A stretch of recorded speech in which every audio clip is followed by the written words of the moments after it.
The Raiders get back to practice today after a well-deserved day off, and when they return, they'll have a very happy left tackle in Kolton Miller.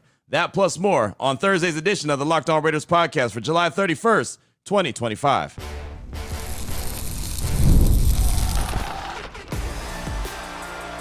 You are Locked On Raiders, your daily Las Vegas Raiders podcast, part of the Locked On Podcast Network, your team every day. And welcome in, Raider Nation, to another edition of the Locked On Raiders podcast. Thank you so much for making the show your first listen of the day. Definitely appreciate you. If you're catching the show wherever you find your favorite podcast, or you're checking us out by way of the YouTube page, you know we appreciate both. Show continues to grow each and every day because of your consistent support and the great job that my man Ari does on the daily, making sure we look good and sound good on the YouTube page. We shout him out. We appreciate him. Without him, there is no YouTube page, so definitely appreciate Ari for his fine work. He's on Twitter at Ari Produces. You can hit me up as well at your boy Q254. And we got the Locked On Raider podcast voicemail line at 707-654-4693. A lot of great feedback on all the subjects that we've been talking about here on the show, and of course just surrounding the Raiders in general. A lot of excitement, a lot of juice, a lot of energy about this team as they're continuing to build. So in segment number 3, we'll hear from you. Calls, text 707-654-4693. That's the Locked On Raider podcast voicemail line. Segment number 2, we'll talk about the competition in the running back room. We know Ashton Jeanty is a lock. Then there's Raheem Mostert, Sincere McCormick, Zamir White, even Dylan Lobby, all part of the mix. And Pete Carroll's happy with just about everybody, and you'll hear from him. Plus, you'll hear from Sincere McCormick as I caught up with him following Tuesday's practice. So definitely want to make sure we bring that to the table as well. You'll hear that in segment number 2. Here in segment number 1, news and notes of the day. And I'll tell you right now, when you talk about news and notes, you're excited to hear about left tackle Kolton Miller and the Raiders agreeing to a 3-year deal. Jeremy Fowler from ESPN tweeted out late on Wednesday evening, the Raiders and left tackle Kolton Miller have reached an agreement on a 3-year, $66 million contract extension with $42.5 million guaranteed per sources. Longest tenured Raider now in long-term plans of the new staff. That's from Jeremy Fowler on ESPN. And then not too long after that, the Raiders actually made it official like a referee's whistle. Normally, the official statement doesn't come out till the next day, but in fact, it did come out later on Wednesday as well. The Raiders said Kolton Miller signed a contract extension. 6'8", 325-pound tackle joined the Raiders as the team's first pick, 15th overall in 2018. That's the NFL draft. And since then has played in 109 games and started 107 for the Raiders. His 107 starts since 2018 are the 10th most in the NFL among offensive linemen over that span and the 5th most among tackles. Also, this is a cool note on Kolton Miller. One of the most disciplined offensive linemen in the NFL. Since entering the league in 2018, Miller averages just 0.28 penalties per game, the second lowest mark amongst tackles, minimum 100 games played. And then they go on to say the veteran anchor of the Silver and Blacks offensive line was the only member of the line to start in all 17 games in 2024. In 664 pass block snaps last season, Miller allowed a quarterback pressure on 9.8% of his snaps, the 9th lowest mark amongst tackles in the NFL, with at least 600 pass block snaps. So there you go. That's the write-up on Kolton Miller from the Raiders, but a guy that was going into the last year of his deal, a guy that had no guaranteed money last year, has no guaranteed money this year, now has got all the money, right? $66 million contract extension, $42.5 million guaranteed. That is fantastic, right? And that's something that is a reward from this new staff for Kolton Miller doing things the right way. Remember, when OTA started back in June, it was voluntary, which OTAs are always voluntary. It's not mandatory until you get to mandatory minicamp. And I believe the very first day of OTAs, Kolton Miller might not have been there. But then he decided to show up. And I remember speaking with him on June 10th. As a matter of fact, he spoke on why he chose to show up and work out, even though he was seeking a contract extension. And the practices at that point, again, going back to June 10th, were just voluntary. Check it out. I've been here for a long time, man. This is, it's what I do. And looking to just improve each day and the direction the organization is going with, Pete. He's preaching competition. We got to make everyone better, including the young guys. So I'm not gonna, I'm gonna continue doing what I'm doing and lead the guys, and that's how I'm rolling.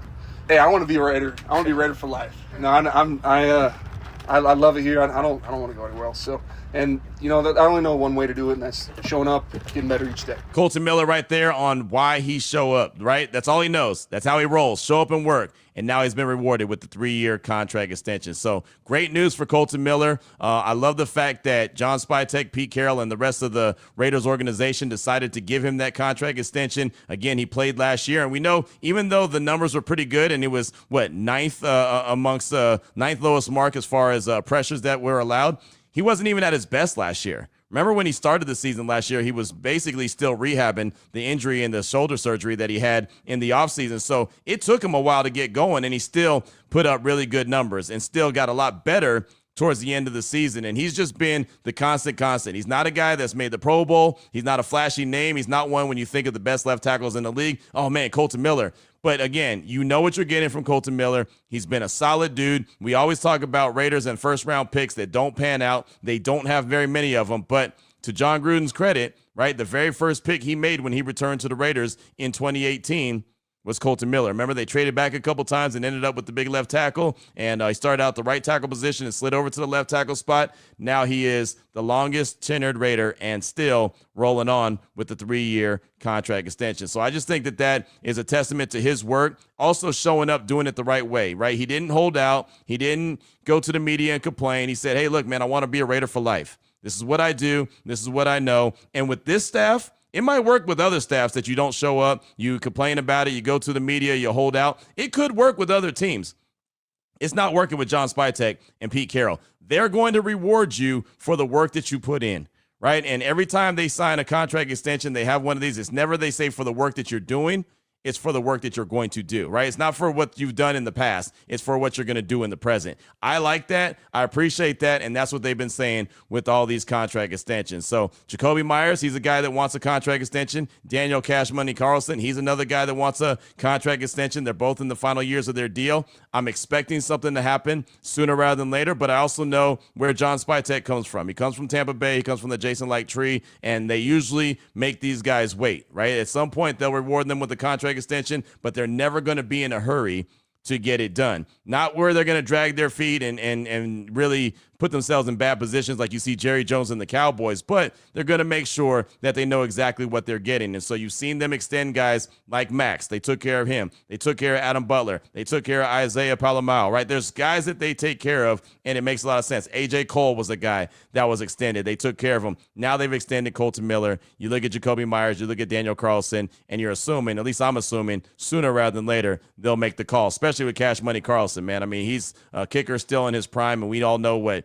to expect from him. Jacoby might have to earn it a little bit more, and that's okay, because the one thing I know about Jacoby, that's exactly what he's going to do. He doesn't cry about anything. He doesn't complain about anything. He just goes out there and puts in the work. And puts in the work at a high level. All last year, no drops, right? Fantastic, and had very shoddy quarterback play. It's something I talked about on Wednesday's show. I know Brock is going to be the number one target. Jacoby could be the number one target for the wide receivers. Both of those guys can get it done as far as I'm concerned. And oh, by the way, there's a bunch of other pass catchers that are on this Raiders team that can help out as well. So big news for Kolton Miller, and I'm sure when we see him today at practice, I'm sure he's going to be a guy that they're going to select to speak with the media as they are back at practice this morning. 8:30 is when it starts, and then probably around 10-something is when we'll get to meet with coaches and we'll get to meet with players. I'm sure they're going to select Kolton Miller now that he got that contract extension. One more quick note here in segment number 1 of today's Locked On Raiders podcast.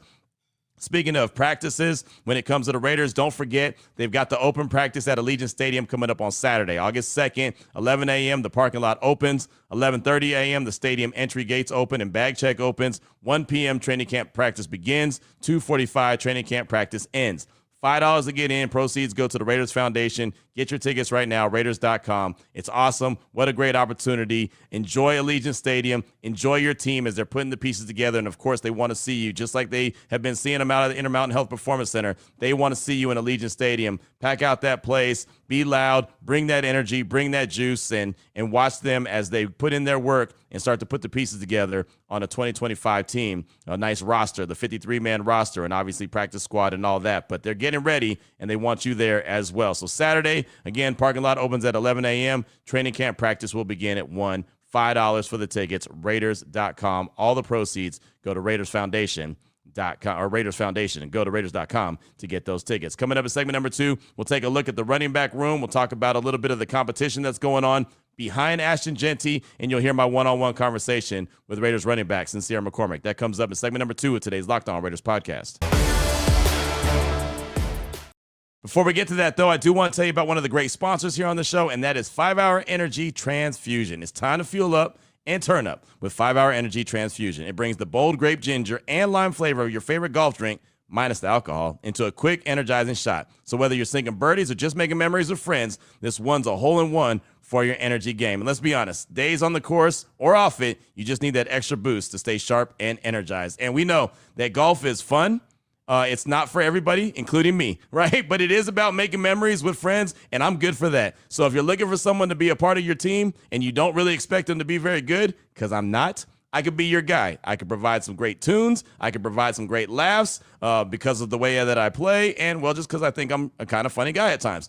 I could be your guy for that because, again, golf is all about good times with good people and good flavors, of course. The grape ginger lime flavor gives you the best parts of your clubhouse go-to without chasing down the beverage cart. So if you go to 5hourenergy.com today, the number 5hourenergy.com, you can use the promo code LOCKEDONGOLF to receive 20% off your order. This offer is only valid until September 30th on one order and cannot be used with other promotions. The code is not good on subscription orders. So whether you're meeting up with your friends or trying to turn 18 holes into 36, get the energizing boost you need to power through. Order transfusion flavored 5-Hour Energy shots today.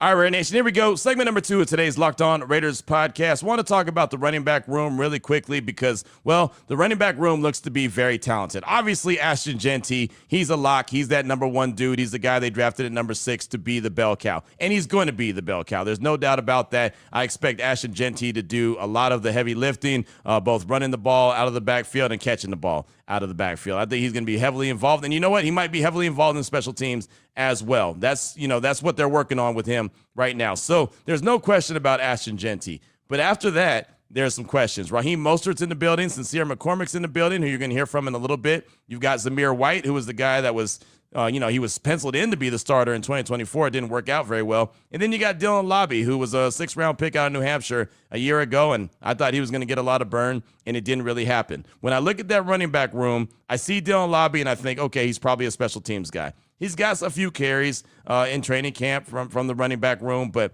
I don't really consider him, like a guy who's going to be competing for some carries right now. I just don't see him as that guy. If they need somebody in a pinch, maybe, but I think that this running back room is way too talented for that.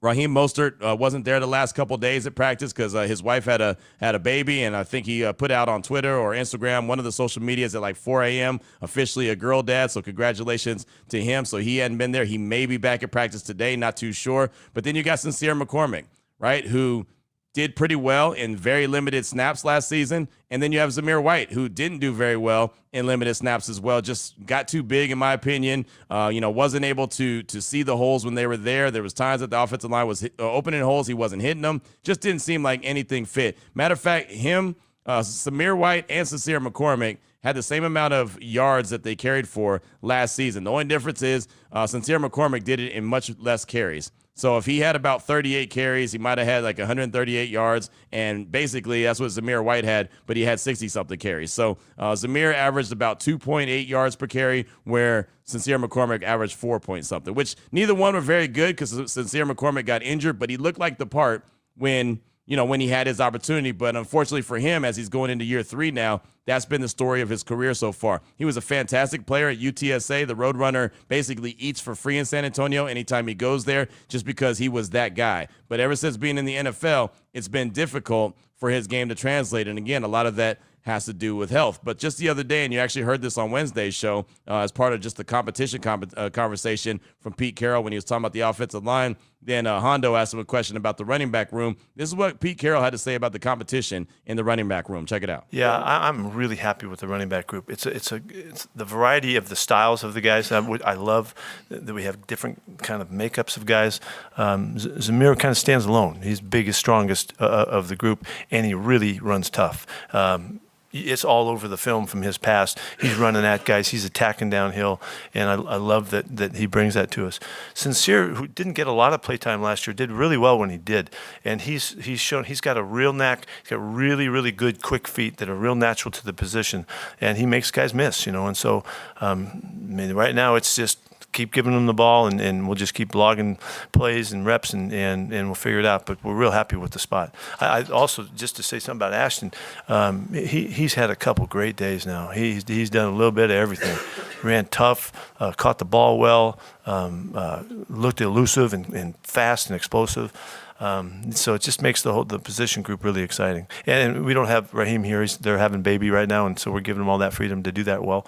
And but he's been in it too, so it's a good group. So you hear him giving a lot of credit to that running back room and saying he's very happy with the way that it's shaping out. I'm very interested, and this is something that we talked about even before training camp opened up. What's that competition look like behind Genty, behind Mostert, right? Is it McCormick and White? Is it McCormick or White? Right? At some point, I felt like, and I had this conversation on my radio show on Wednesday, I felt like it's probably McCormick or White as opposed to both. But a lot of people believe that they're going to keep 4 running backs and that Genty, Mostert, McCormick, and White are all going to be good to go. Again, we'll wait and see. I think a difference maker could be, if it comes down to McCormick or White, is the fact that Sincere is able to, do special teams as well. We saw him many times returning kicks. And so if he's able to do that and get some kind of niche with that, then that could be the difference maker if it comes down to a numbers game and it's either or. If it's both, okay, great. But I'll tell you right now, Zamir White has looked really good in camp. He slimmed down. He doesn't have too many muscles. It looked like he got too big and it slowed him down. Now he's sped up again. He looks like he's pretty explosive. He looks the part. And I think that Chip Kelly and company are definitely going to set him up for success and in a scheme where he's able to be an effective running back. So I think that as much as we talk about the competition on the offensive line, we talk about the competition in the cornerback room, we should look at the competition in the running back room as well, because I do think that there's a true competition right now between Sincere McCormick and Zamir White. But on Tuesday, I had an opportunity to catch up with Sincere McCormick, talk about that competition and more, including how he feels now that he's back from injury and going into year 3. Here's that conversation. Here at Raiders running back Sincere McCormick after the second day of padded practice, but the first day indoors. And when the pads come on, the offensive line, the running backs get to show that physicality. How are you feeling so far? I feel great. It's a great day to be out here, getting the actual physicality in with the guys and, getting that real feel of no, in between, no black and white, just straight, ball on the ground, 11 against 11, and out there just playing with my boys and, having a great time. How does the competition that Pete Carroll's always preaching about, how does that feel for you in the running back room? It looked like you got a lot of bursts. Amir's got a lot of bursts. We know Genty and Mostert. Looks like a hell of a room. Yeah, we got all around, no matter which guy is back there. Everybody has their own special ability, and each time we get the ball, we make a play, make some type of moment happen out there. Each guy cheer on one another, and we're always competitive. Setting that, that thermometer out there, as we say it, creating an environment where, we out here to compete with one another, but at the same time love one another and continue just to be out there building each and every day. Every time you get the ball, even going back to last year, you try to make the most out of every opportunity. How are you feeling just getting the ball, getting the carries? You look very healthy. How are you feeling? I feel great. Just the confidence over the course of the years, having great mentors such as Amir, Brandon Bolden, over the year, just studying the game. And, it has slowed down a lot, just being a student to the game and actually understanding, certain cuts, certain techniques that, helped me to take the next step into my next level. Last year was last year, and I'm ready to build and, let people know that I'm still fighting no matter what happens, and I'm always going to continue to show out and continue to stand tall. Did that taste that you got last year to give you a little burn in your belly to get back and get ready for this year? Yeah, it gave me a comfortable environment to feed off of. But for most, like I said, all gas, no brakes, and continue just to pound it each and every single day. But, most importantly, I'm out here to set the tone and continue to let the people know that I'm still here. Not only can you get the ball out of the backfield, not only can you catch the ball out of the backfield, we also saw you doing special teams. So that's something that looks like you can return punts or kicks, whatever the case may be. How does that part of your game, how's that feeling? Oh, it is add to my, to my repertoire. It makes me valuable in all aspects because you can put me anywhere. I can do anything, name it. Doesn't matter where they put me, I'm going to showcase my talent, especially being out the returner. I'm very comfortable, very decisive on my returns, very decisive on my runs and cuts. So, being back there, I'm like in the environment, I'm in my own little world, just in the backyard, basically playing backyard football. But for most importantly, like I said, it just add value to myself. Does the kind of new kickoff rule that we saw last year, does that kind of change the game for the returners? Does it make it more difficult? How do you view that? I see it as, like I said, backyard football, just 11 against 11. A lot of times people just think it changes, but it's all still the same. It creates a better environment for the returners. It makes the game more fun and more exciting because you got one guy or two guys back there that's returning the ball, and it's not such a head-up. At the same time, it's also protecting the players, not coming down like 40 miles per hour or whatever and just making that collision. But it also gets the chance to show returners and make a lot of runs, see a lot of touchdowns, see a lot of it gets different variables in the game. So it's more exciting this year, and every year is going to keep building and building. Coach Carroll said that he wanted to have this be the toughest training camp you guys have ever gone through. This is year 3 for you. Are you feeling that? And is it going to prepare you for what's coming up with the beginning of the season? Yeah, of course. As the time goes by, a lot of guys be feeling it, but that's part of the game. We out here to get better. You build the calluses over and over again. It becomes hard, and then next thing you know, the things that we do outside on the practice field translates to the game. We're going to be one of the hardest, the fastest, the toughest people out there, and that competitive energy. As soon as you walk in this building, it always says always compete. So everybody in this building always know to compete every single day, and you got to have that chip on your shoulder, and we're going to show the world that we're not the same Raiders that we used to be in the past couple of years, but we're here to make a statement, and we're glad that P is here to set that standard and make sure we're held accountable for that. Defensive line is very deep, very tough. Obviously, when the pads are on, you guys, again, the physicality, you get to go up against them. How much better does that even make you guys being able to go up against a defensive line like that all the time? Yeah, practice makes perfect, especially with the D linemen. They're working on their craft, and when it translates to the game, it makes it a lot easier. It's hard out here, so so the game could be a lot easier. So with them being physical and them working their techniques, it gives the chance for running backs to see the vision, see the cut, and at the same time anticipate everything that's going on, and also get that physicality going on. Like I said, you got to continue to build the calluses. So when you're out there on a game is just a lot easier. You see it, you're able to make decisions quicker and quicker, and it's just like we're building, we helping one another, and they get to see the run fits and get a chance to be with different versatile backs too as well, and like I said, making that competitive edge too as well. We close out with this. You still got that roadrunner mentality? Yeah, all guys, beat, meet.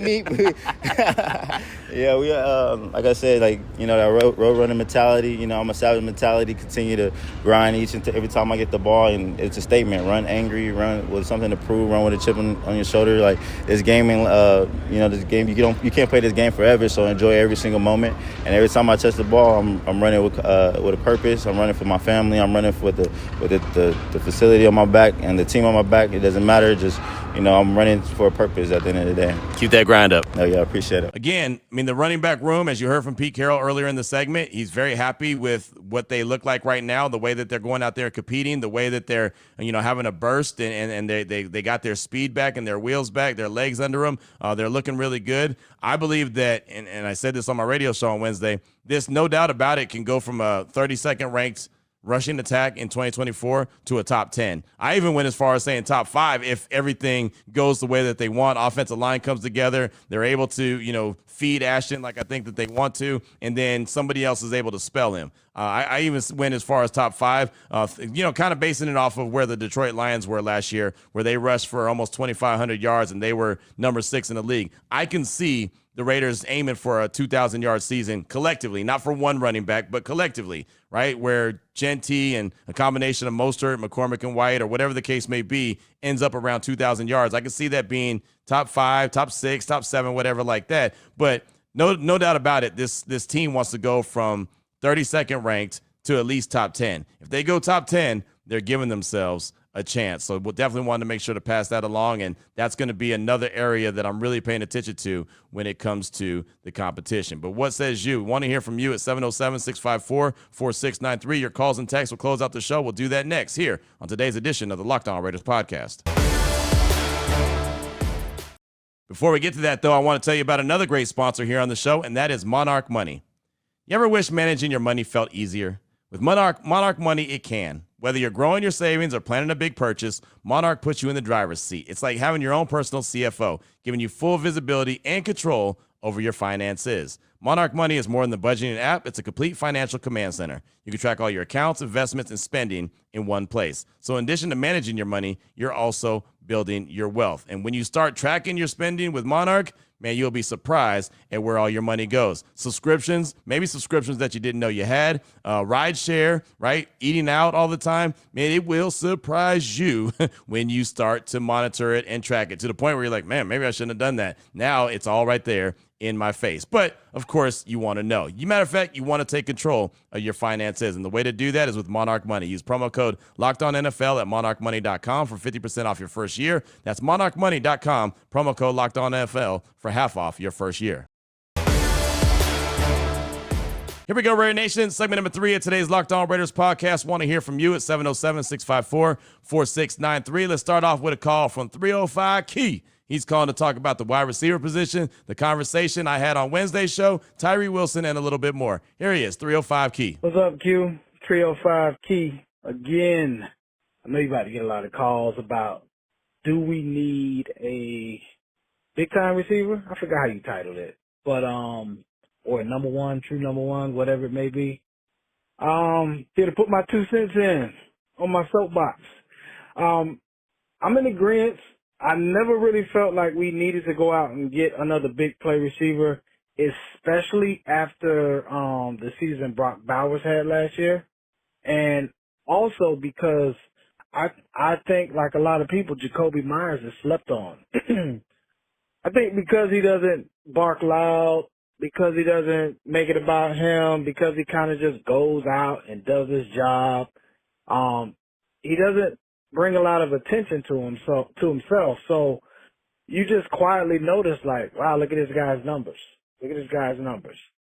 And to add, he's got 99.9% catch rate or something like that. Like, he ain't dropping nothing. So for me, when I think about, like, number one receiver, right, most people think about, like, explosiveness, playmaking ability, and you got to have a quarterback to get you the ball. That's first of all. Second of all, like, it's all about production next, right? So, like Big Link said and a couple other people, there's only one ball to go around. So we can't have a whole bunch of Chiefs and no Indians. So I think we're fine. I don't think we need to pick up another guy. I think we just better ball distribution with a better OC, and I think we're fine. And real quick, I'm going to hop in, if I got time, and talk about, I got a little time. I'm going to talk about Tyree real quick and about him moving inside. Kind of a little bit of comment with Tuck Rufu. I do believe he's had better days inside, but I think Tyree, I consider him a tweener right now. Like, he's not quite explosive enough and fast enough and have enough moves to play outside, and he's not quite big enough to play inside. Yes, he's had better production inside, but I'm going to have to pay more attention to him on rundowns. Because as a D tackle, you've got to be able to anchor. And if he can't anchor, it's going to be a long day at the office. Can't have D tackles 8 yards downfield. Like, they got to anchor those double teams. So it's going to be interesting. I like to see if he can be, if he can play a bigger role inside at D tackle. And can he find his niche at defensive end? Well, yeah, that's my opinion on that. I hope he has a good year, though. I mean, it's better for us. So, in the end, I think we on the up and up, and that's all that matters. So, that's all I got, Q. Just win, baby. Thank you so much for the call. Definitely appreciate you. Real quick side story, man. Side note, and sometimes I do this. Every time I introduce 305 Key, I always think about my dad, because my dad used to say that, yo, Key, say Key. Hey, it's so funny, man. I'd be playing baseball or basketball or whatever, and I knew that my dad was cheering for me because all of a sudden I'd hear, go Key, right? So, yeah, anyway, side note, but just thought I would share that with you. But thanks for the call. I do appreciate you, and I'm very, as a matter of fact, that I don't believe the Raiders need to do anything else at the wide receiver position. And the reason is what I broke down on Wednesday's show. And like I said, Wednesday's show, I was trying to let it be known that I wasn't saying that both Jacoby and Brock were going to go over 1,000 yards like they did in 2024, but I'm just showing that they can, so that they're two capable pass catchers, right? We know what Brock Bowers did his rookie year, and Jacoby Myers went over 1,000 yards for the first time, and he was very reliable. So if you have those guys right there, a nice 1-2 punch, the rest of the league has shown that you really don't need two guys to go over 1,000 yards. The Chiefs didn't have 1,000-yard guy, and they made it to the Super Bowl, right? So there's so many other ways to get it done. Or you could be a team like the Lions, have a couple guys go over 1,000 and still rush for almost 2,500 yards, right? So you can do that. And that's why I think that the Raiders are good. And plus, they have a lot of young dudes. They have Trey Tucker. Those guys aren't pressed to have to be dudes right away. They can learn their role. They can establish who they are, and they can start to be leaned on a little bit heavily. But they've got guys that are consistent. I just don't think that you need, a prototypical number one or a superstar wide receiver. And, oh, by the way, where are you going to get one now in August, right? You're not. Right, and there's no reason to trade for guys. There's no reason to do any of that. We all know how that works out when it comes to the Raiders. As far as Tyree, I'm also with you with that tweener body. I think that's a good way to word it, a body of a tweener and a skill set right now. I don't see how he could play the defensive tackle role consistently, but I can see he's trying, and I'm okay with that. Right? The more effort, the better. And obviously the competition is something that Pete Carroll wants. We know Adam Butler is going to do a lot of heavy lifting, right? And I know what he brings to the table. Tyree's going to do some of the heavy lifting. Jonah Laulu, I think he's the guy with the opportunity to do a lot of heavy lifting. And then you've got guys like the Tonka truck. You've got guys like JJ Pegues that are young. They're not going to be dependent on immediately, but they can learn their role and be part of a rotation. I mean, there's a lot of dudes in that defensive tackle room. Not saying that they're going to be Christian Wilkins, but at least with the rotation, the heavy rotation, they can find somebody or some people, you put them together, and they can have some kind of impact and make life a little bit easier, at least on Max Crosby and also Malcolm Kuntz, guys from the edge. But thanks so much for that call. Definitely appreciate you. Up next, got a text from Cornhusker Raider. What's up, Q? Cornhusker Raider here. Can't remember who it was, but somebody on the morning tailgate was confident in Alex Bachman's ability to make the roster based on what he's seen thus far in practice, with the potential for a speed, space type position in Chip Kelly's offense. Someone else made a fair rebuttal saying it may come down to him and Tommy Millott, but Millott has value almost like a Taysom Hill, so it'd be risky to put him on the practice squad if he got picked up. What are your thoughts on what you've seen from Bachman, and do you think Millott will play a big role on special teams alongside Lobby? Maybe some weird end-around wildcat or quarterback runs with him. I'm interested to see his role with this offense. Keep up the great work. We love what you're doing for us. Go Raiders. That's Cornhusker Raider. And, yeah, thanks so much for that. And I know exactly what conversation you were talking about on the morning tailgate on Raider Nation Radio 920. And that was Vince Sapienza, who was very, as a matter of fact, that Bachman's going to make the roster. And, look, if it comes down to Bachman and Millott, I'm going to roll with Millott. Why? Because Millott was drafted by this staff, right? Bachman wasn't. So Millott was. So obviously they see something in him. I think if they're going to put anybody on the practice squad, they'd put Bachman on before they put Tommy Millott. I think Tommy Millott would get picked up somebody. They kept him a secret for a reason, right? They tried to ignore the conversation. They didn't go to his pro day. They didn't do any of that because they didn't want to show any interest in him. So yeah, clearly they have interest in him. They don't want him to go anywhere. Bachman has really good moments. He does, and he makes some good catches. I know he was making some noise last year. He got injured last year in training camp, preseason. He got injured the other day in training camp, but it was just something minor. He went off the field, little ankle injury, but he came back. He was good to go. But if it comes down to a numbers game, I definitely think Millott's going to be the dude. I think he has plenty of special teams value when it comes to punt return, kick return, all that. He has many different roles he could play. So, yeah, if it came down to those two guys, one was going to make the roster and one wasn't, my gut feeling would tell me it's Tommy Millott for all those reasons and then some. But thanks so much for the text. Definitely appreciate you. By the way, the guy that had the rebuttal, that was Vinny Bonsignore. And we actually had that conversation at the facility on Tuesday as well, just watching practice, and he asked me what I thought, similar to what you just said right there. But thanks for the text. Definitely appreciate you. Up next, got a call from Philly Bobs. He's calling to talk about the history of Pete Carroll and what he has done as a team's head coach. Here's Philly Bobs. Yo, peace and love, peace and love. This is Philly Bobs. I'm calling to just talk about Pete Carroll. Actually, Pete Carroll has a history of this. You got to remember, Seattle paid Matt Flynn to come in to be their quarterback, but Russell Wilson actually was either on par or looked better than him, and he made the choice to go with the Russell Wilson. So he always had a knack for doing something off scale or off cue. I'm always on board with doing something to shake up the room. Sometimes you got to get people's attention, and you notice that people have talent, but they're being lackadaisical or they doing too much chilling. No, we got to go get to it. So let's go get it, Raider Nation. salute to Pete Carroll for shaking up the room, getting rid of some dead weight. Let some other guys get to it. And we got another roster spot, so let's go ahead and fulfill it and fulfill this whole season how we need to. Raider Nation, let's lock in. Shout out to you. Shout out to Ari. Raiders. Philly Vibes. Check it out. Philly Bobs, thanks for the call. Appreciate you. And yeah, man, he shakes things up. There's no doubt, right? And I have no problem with that, and he doesn't either. Pete Carroll's about competition. That's the word that they've been saying. I told you it's a C word that you're going to get tired of hearing. Compete, compete, compete. He had 300 or so roster shakeups and changes his first year in Seattle.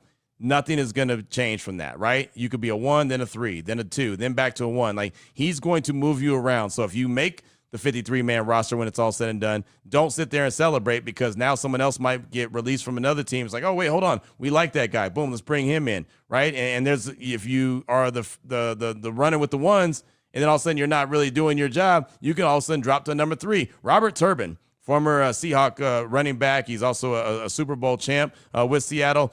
He's been on my show multiple times. I've had him here on this show as well. And he said it like, man, you could be the one day and then all of a sudden you be a 3 because you didn't come to work and you didn't practice the way you're supposed to. So they don't have any problem moving you around and changing your designation. And as he told me, because I asked him, well, what's training camp going to be like? It's going to be hard. And that's what Pete Carroll said. I want this to be the hardest training camp they've ever had. And that's what they're doing right now, getting themselves ready, putting themselves in position for a game, right? They're trying to set themselves up for game week. And I know that the first preseason game's not till next week, but I mean, they're even treating Saturday, the mock game, like it's a real deal game, right? And so they're preparing like it's a game week. Even the time that practice starts at 1 p.m., that's when games normally start at Allegiant Stadium. So thanks so much for that call. Definitely appreciate you. Got time for a couple more. This one's from text from Miller and Chico. It says, Q, it's Miller from Chico, Cali. Are we making too much of this energy from Pete Carroll? It feels like all relative to his age when it needs to be compared to energy of other NFL coaches. Did AP bring more juice than Pete? Thoughts? Anyway, excited about the upcoming season. Admittedly, almost as excited when I first heard the Raiders traded for defensive back D'Angelo Hall. Thought we had 2 lockdown DBs that season, and that idea was, surprised or it was changed by wide receiver Eddie Royal on Monday night. Back to 2025, the stability of an average or above average quarterback on the turf has me feeling nicey. Genty has proven enough to know he's going to be a weapon in the NFL. I'm not sold yet on the rookie wide receiver camp. Hot takes. Remember, they're going to go against unproven defensive back group, or they are going against an unproven defensive back group. But I still believe in Trey Tucker. He's a guy on the verge of being written off. Also, a guy has been handicapped by Aiden O'Connell's mediocre arm and immaturity and Minshew's noodle of an arm. Predict 7-10 record and being competitive in their losses. They are much improved on offense, but overall the team is very thin from a depth standpoint. That's Miller and Chico. Sorry about getting your text a little jacked up, but it was a little jacked up the way it came out. Probably should have read that one multiple times before I got to it. But it's okay. I got the gist of it. And no, I don't think we're making too much of the energy from Pete Carroll because it's not his energy that we're worried about. Yeah, he's running around. He's showing the energy. It's the overall energy of the team. It's the overall energy of the building. It's the overall energy of everything that they do. Everything is, super excited. Like if you follow me on Twitter at your boy Q254, after they stretch, they break out into individuals and just what all the coaches are providing. All the coaches are providing juice. It's not just Pete Carroll. It's everybody. So that's where this energy is different than, say, what AP provided. AP brought a lot of hype. AP brought some really good, Raiders chants and all that. That was fantastic. Got the fan base fired up. But everyone wasn't, running around, hair on fire, energetic like that. They didn't all have that. So that's the big difference between Pete Carroll. And again, he's been there, done that, knows exactly what he's doing. As far as D'Angelo Hall, that's funny, man. I remember when he was acquired, and it was D'Angelo Hall and Nnamdi Asomugha, and that didn't work very well. What did he play, 8 games? It was like 8 games, and he was out of there. So that was unfortunate because they did look like they were going to be a great 1-2 punch. As far as, Trey Tucker or other young wide receivers, I'm not worried about the young wide receivers. I'm thinking that they're going to have plenty of time to evolve into true NFL wide receivers because you have guys like Brock Bowers. You have guys like Jacoby Myers. You even have a guy like Big Michael Mayer, right? A guy that hasn't really had a lot of burn yet and hasn't shown what he can be, but we all know what he was at Notre Dame. So he's going into year 3. So I feel like that they have plenty of different options, and Trey Tucker, I think, is going to be used different ways by Chip Kelly. So I think all these guys are going to have an opportunity to showcase their skill set. That's why on Wednesday's show, I talked about the fact I don't think that they need to go out and make any moves in the wide receiver room. Thanks so much for that. I definitely appreciate you. And we'll close out with a call from Dalton in KC. He's calling to talk about a few different subjects, including Christian Wilkins and the joint practice with the 49ers that's coming up. Here's Dalton in KC. What's up, Q? This is Dalton out of Kansas City, and I just had a few things I wanted to talk about real quick. First thing is the Christian Wilkins thing. It's hard for me to believe that the little kiss on the forehead, I know his injury is a big part of it, but I feel like the little kiss on the forehead thing, to me, like, I know, like, our generation, the younger generation, it's weird sometimes, but, like, sometimes we say fruity things. We do, like, jokingly fruity things, you know. And I could understand maybe someone didn't really receive it well, but I don't know. I feel like, to me, I feel like it had to be something more than that. Like a little kiss on the forehead. I can't see a grown man NFL player freaking out, going to HR, and then having that be a big reason he gets kicked off the team just because, like, he playfully. I mean, and you know, we don't really know exactly what happened, but that's just my thought. You know, I know sometimes dudes play like that, just joking, not in any weird way. And I don't know, if someone took it to heart and, you know, got him, like, kicked off the team for that, would be kind of crazy, in my opinion. So I feel like there has to be some more there to that story. And then another thing is the joint practice with the 49ers. I just wanted to know when that was and how long that lasts and everything. That's all. Thanks to you for everything you do. Keep going, and Raider Nation.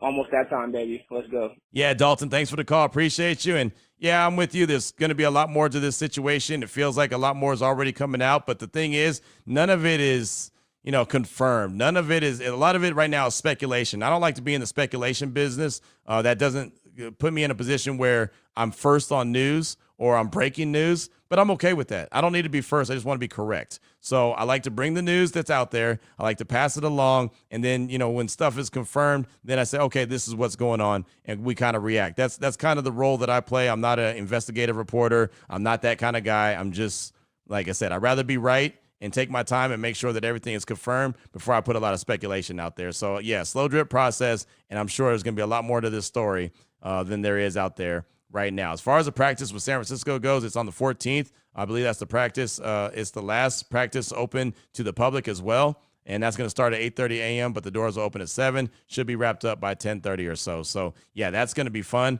Look forward to that. Seeing some of the friends that cover the 49ers, including Vic Tafur, who used to cover the Raiders really well. It's always great to see Greg Papa again. Always like to catch up with him and a lot of other folks that are there with the 49ers. But, yeah, that's going to be fun to see that joint practice, and those go a long way as far as I'm concerned. So that'll be, again, August 14th, and then they have their second preseason game on that Saturday. That'll be the alumni game, the only one at Allegiant Stadium. So thanks so much for that call. Definitely appreciate you. And that's going to do it for today's show. Got a text from Bert in the Bay we'll get to tomorrow. Also a text from Raider Willie.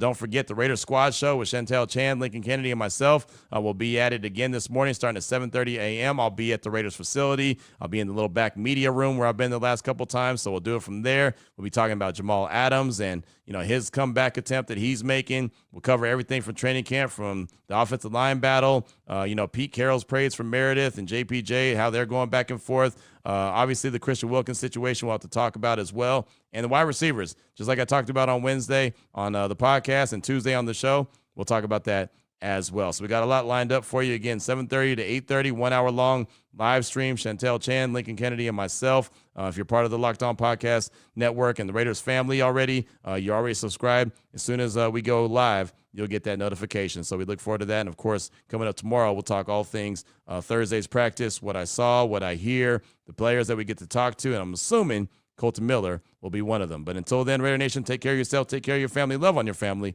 Most importantly, as always, just win, baby.